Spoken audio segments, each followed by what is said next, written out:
Hello, this is Bobby Cappuccio. Thank you for joining us for another PT on the Net video interview. I'm here in Nimble Fitness Studio in Manhattan with Dan Lucas, owner, and former student of the great Thomas Myers. Dan, first of all, thank you for being here with us and sharing some of your insights. Great. You know, you've been training as the owner of your own studio for many years. You've got trainers working with you. You know, there are so many different paths of expertise someone can go on. But within the first 5 minutes, working off of the primacy effect, what are some of the things that are quintessentially most important when working with a client to maximize their chances of success in the future? Well, it's a great question. You know, first it's just meeting them exactly where they're at. You know, getting a sense of where they're at mentally, physically, even spiritually, if it goes there within the first couple of minutes, which sometimes surprisingly it does. But it's really just getting your hand on the pulse of honestly what their health and fitness blueprint is. Basically, we feel like everybody has you know, their foundation of knowledge that they come to the table with around how to achieve their goals. And you know, in the first couple of minutes, you often have someone bringing up what's holding them back. And you know, we like to go into that very, very lightly and help them understand that some of those ideas that they've learned from whether it be, you know, the magazine they're reading, their family, their friends, might not be serving them in their journey to being more fit, more healthy, and having a more, you know, joyful experience with their life and their training. You bring up a very good point. It's not just a matter, if I understand you correctly, of knowing what somebody wants and why they want to achieve it. It's also being able to ascertain, why do you not have this already? Totally. And asking that why and understanding and having them be able to articulate that to you is really important. Well, how do you get there? What's the process to not only ask the right questions, but to get someone to feel safe enough to open up and tell you subjectively why they feel they haven't been able to bring into their life their future goal?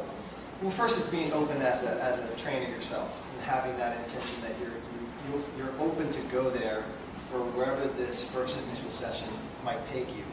And then it's just asking the right questions and finding out you know, exactly where that initial energy or the idea first came to exist. You know, for instance, I have a woman and she's just severely dehydrated. This is on the assessment.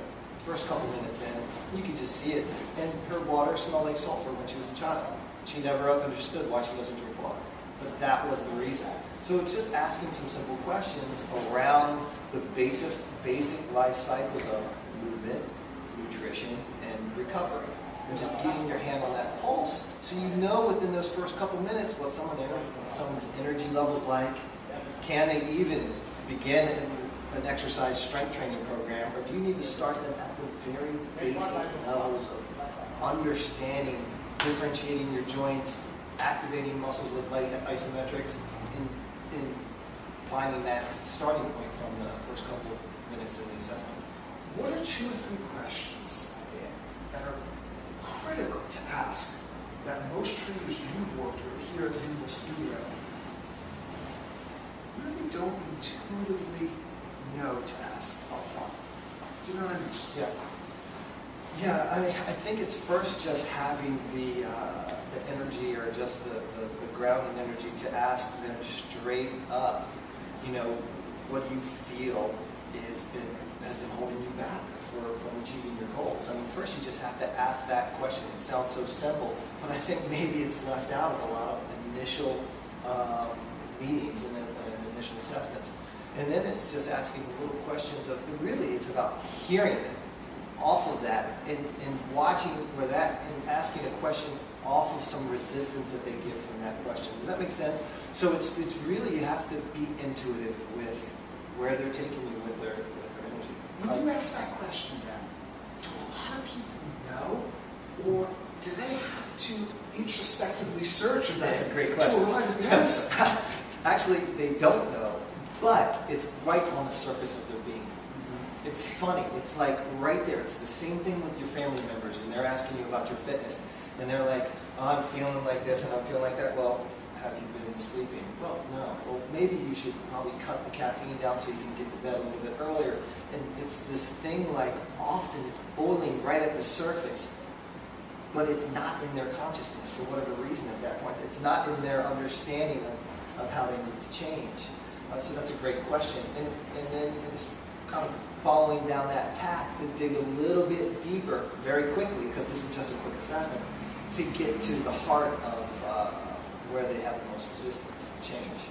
So identify what somebody wants, why they want it, what is stopping them from having it in their life already, and then being open enough to explore with someone the implicit knowledge that lies underneath the surface, so together you could cooperatively arrive at a very explicit solution for the individual in front of you. I love the way you say it. Thank you very much.